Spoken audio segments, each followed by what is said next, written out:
Halo teman-teman, nama saya Padilla Nurmala. Saya merupakan mahasiswi semester 1 Prodi Manajemen kelas B dari Institut Manajemen WIATA Indonesia. Dalam video kali ini, saya akan menyampaikan ringkasan materi Bahasa Indonesia yang telah saya pelajari selama setengah semester.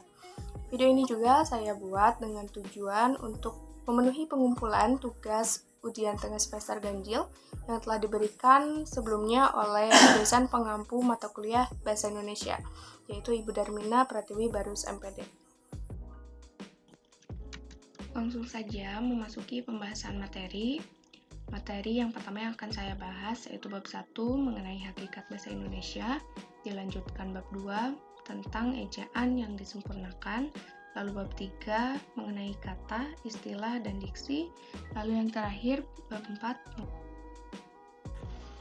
Nah, di bab 1 ini mengenai hakikat bahasa Indonesia, yang poin pertama yang saya pelajari adalah sejarah atau awal mula perkembangan bahasa Indonesia. Nah, bahasa Indonesia dimulai pada abad 8-9 sebagai wahana komunikasi pada lingkup kehidupan beraktivitas di istana. Bukti kuat atas pendapat itu didasarkan pada temuan prasasti-prasasti bersejarah di berbagai tempat di Nusantara, seperti prasasti Kedukan Bukit di Palembang pada tahun 683 Masehi. Lalu poin penting yang kedua mengenai kedudukan bahasa Indonesia. Nah, melalui Sumpah Pemuda pada tanggal 28 Oktober 1928 diikrarkan bahwa bahasa Indonesia telah menjadi bahasa nasional. Kejelasan ikrar tersebut terdapat pada urutan ketiga dalam isinya yang diungkapkan dalam kalimat "Kami putra dan putri Indonesia menjunjung bahasa persatuan, bahasa Indonesia". Pernyataan ini berarti bahwa sebagai bahasa nasional, bahasa Indonesia memiliki kedudukan tertinggi di antara semua bahasa yang terdapat atau yang digunakan di wilayah kekuasaan Republik Indonesia. Lalu poin ketiga yaitu fungsi bahasa Indonesia. Fungsi bahasa Indonesia ini dibedakan menurut kedudukannya dan juga sebagai bahasa negara. Nah, menurut kedudukannya, fungsi bahasa Indonesia adalah pertama, lambang kebanggaan nasional, yang kedua, lambang identitas nasional, ketiga, alat pemersatu berbagai masyarakat, dan yang keempat, sebagai alat perhubungan antar budaya dan antar daerah. Lalu, apabila ditinjau sebagai bahasa negara, bahasa Indonesia memiliki fungsi yang pertama, bahasa resmi kenegaraan, kedua, bahasa pengantar resmi di lembaga-lembaga pendidikan, ketiga, bahasa resmi di dalam perhubungan pada tingkat nasional untuk kepentingan perencanaan dan pelaksanaan pembangunan serta pemerintahan. Dan fungsi yang terakhir, bahasa resmi sebagai bahasa resmi dalam pengembangan kebudayaan dan pemanfaatan ilmu pengetahuan serta teknologi modern. Nah, yang keempat mengenai variasi bahasa.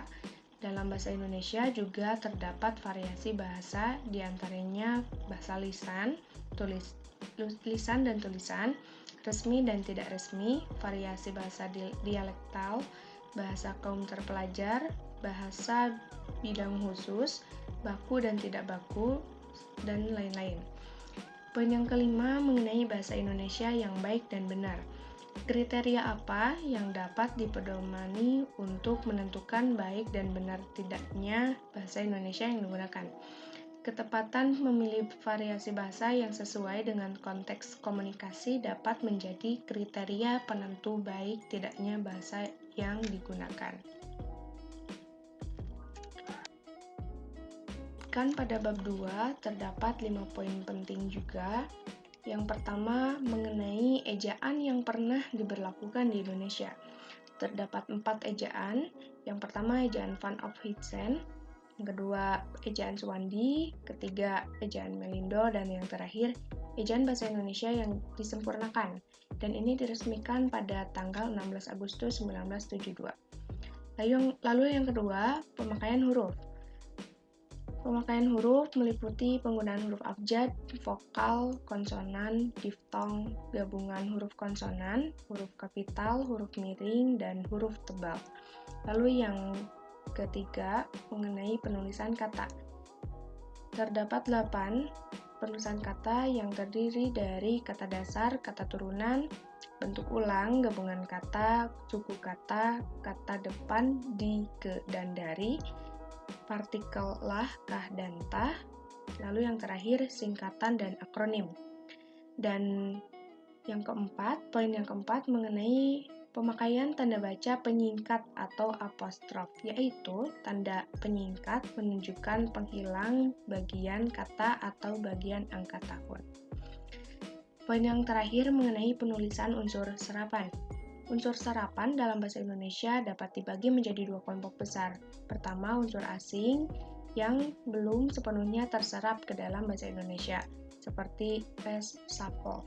Unsur-unsur itu dipakai dalam konteks bahasa Indonesia, tapi cara pengucapan dan penulisannya masih mengikuti cara asing. Kedua, unsur asing dalam hal itu diusahakan ejaan yang disesuaikan dengan pedoman umum pembentukan istilah edisi ketiga agar bentuk Indonesianya masih dapat dibandingkan dengan bentuk asalnya.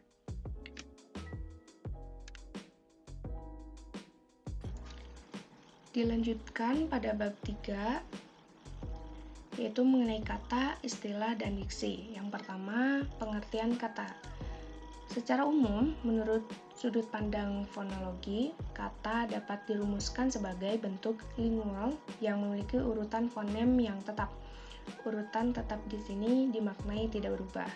Lalu yang kedua, pengertian istilah. Hasil pemahaman dari sejumlah sumber memberi ketentuan bahwa istilah dapat diartikan sebagai kata atau gabungan kata yang memiliki makna luas, dan penggunaannya pun terbatas pada ranah kegiatan atau bidang keilmuan tertentu.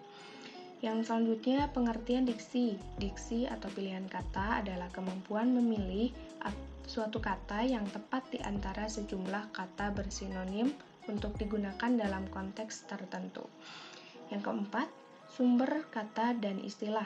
Nah, kata ini bersumber pada bahasa Melayu dan bahasa-bahasa daerah serumpun, sedangkan sumber luarnya adalah bahasa asing.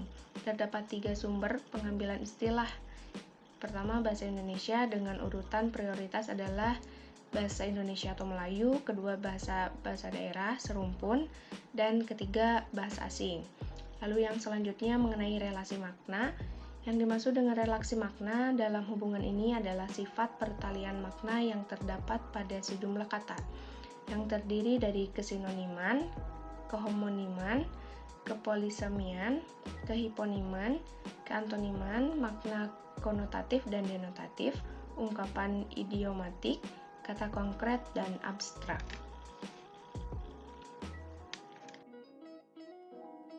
Selanjutnya, bab 4 mengenai kalimat. Yang pertama, pengertian kalimat. Kalimat adalah lazim didefinisikan sebagai satuan bahasa yang disusun oleh kata-kata yang memiliki makna yang lengkap. Nah, yang kedua, unsur-unsur kalimat terdiri dari subjek, predikat, objek, pelengkap, dan keterangan.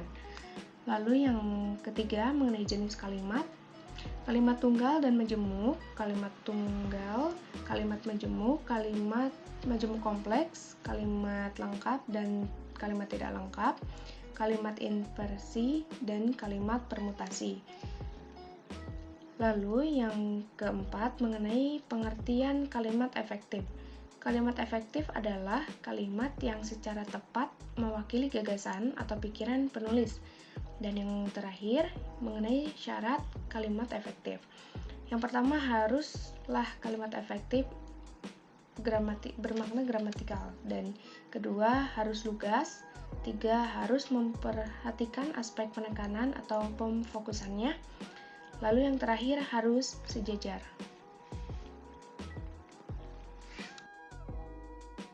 Cukup sekian pemaparan materi dari saya. Manfaatnya semoga dapat dirasakan dan kesalahannya semoga dapat dimaafkan. Terima kasih atas perhatiannya. Akhir kata, wassalamualaikum warahmatullahi wabarakatuh.